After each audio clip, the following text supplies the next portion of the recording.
Hey guys, welcome to Boxing Squad for boxing news and views from around the internet. It was bound to happen after Dillian White expressed interest of testing the waters, having business meetings in Las Vegas, potentially seeing what was out there for him because he is a free agent. He's made that very clear.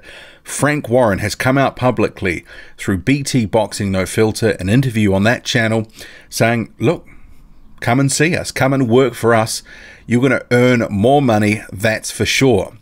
So Frank Warren making a very public play for Dillian White. And I think we may see a few other people, a few other promoters and interested parties within boxing express a similar sentiment in the next few weeks if Dillian White continues to remain a free agent. He has a fight-by-fight deal with Eddie Hearn based on sort of trust, loyalty, all that sort of stuff. So whether that relationship continues remains to be seen. I would lean towards that it will, just because who else besides Eddie Hearn can get him some non-title fights and pay him 7 figures? The last couple of fights, that's what he's earned. Joseph Parker and Derek Chisora, and they've been on pay-per-view in the United Kingdom and pay-per-view elsewhere. International pay-per-view, you know, I've had to pay for those fights to watch them. That will be earning Dillian White a pretty penny, and can he get that elsewhere? That's the big question. But if Dillian White wants to test the waters, see what's out there for him, by all means, have a look. I'm not sure that he will move on, and as I said in my previous video on Dillian White making all these statements, making all this noise, I think some of it is about getting a bit of love and respect, trying to be seen as an actual player, not just a guy sitting on the bench at Matchroom, not the B guy behind Anthony Joshua. Although let's face it, if he remains at Matchroom, which I think is highly likely, he is going to be the B guy for his entire career, that he remains at Matchroom. It's just a reality. He will never be as big as Anthony Joshua. It's just as simple as that. And he either has to come to that reality and face that, or he can leave and he can go to greener pastures, or what he will perceive to be greener pastures. But is Frank Warren that pasture? Could Dillian White go there and, you know, get a slice of a pie for himself that has been as good as he's been getting at Matchroom? It's hard to say. I think a lot of people would express some skepticism, but what Frank Warren can do is he can offer him potential fights with someone like Tyson Fury. And I'm sure for Dillian White, that would be an attractive proposition. And in the interview with BT Boxing No Filter, I'll just go to my notes here, he actually also included Deontay Wilder. He said, Dillian White, if he comes over to us, he could be in the mix for Tyson Fury and Deontay Wilder.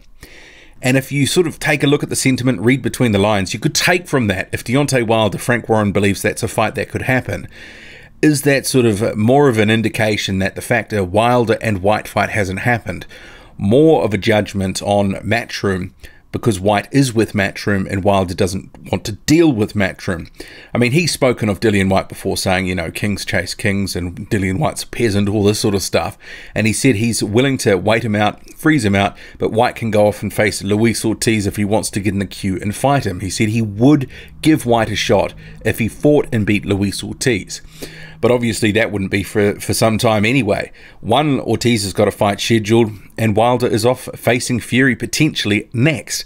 That could be later in the year. So the earliest a White and Wilder fight could be, even if he did jump over to Frank Warren, would potentially be the back end of 2019, possibly later, and that all depends on Deontay Wilder continuing to win.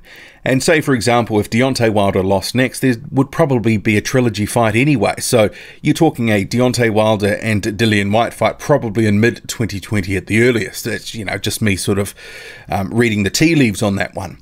But Dillian White, from his comments, hanging it out there very publicly, look, I'm in Las Vegas, I'm having business meetings, I'm a free agent, I'm going to have a look around, test the waters, as he put it. That certainly has got fans chatting. It's a bit of a cat amongst the pigeons, and obviously promoters like Frank Warren, that's maybe taken them by some surprise, and he's saying, look, you know, you can come and join us, I can set you up in some big fights.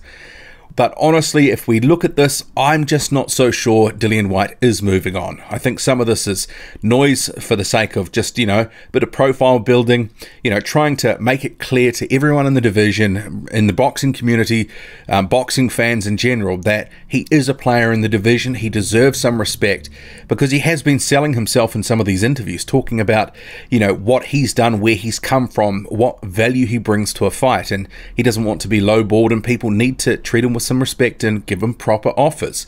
And I respect what he's trying to do there, but some of this also, it might be a little bit aggravating to Eddie Hearn. I'm sure he wants Dillian Whyte to play nice, have a look at this latest offer from Anthony Joshua and take it from there.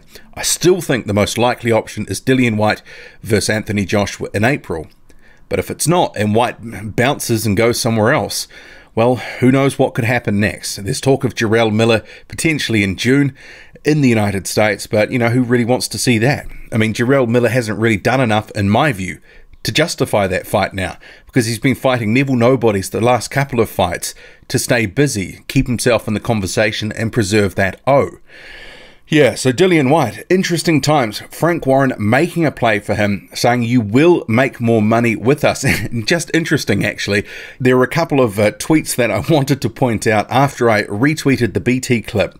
One saying, Dillian Whyte would look forward to fighting under the lights of the Brentwood Leisure Centre. And another saying that while Frank Warren might be able to promise Whyte more, could he actually deliver on the money? So a couple of people coming in there with a couple of funny little tweets. What do you make of it all?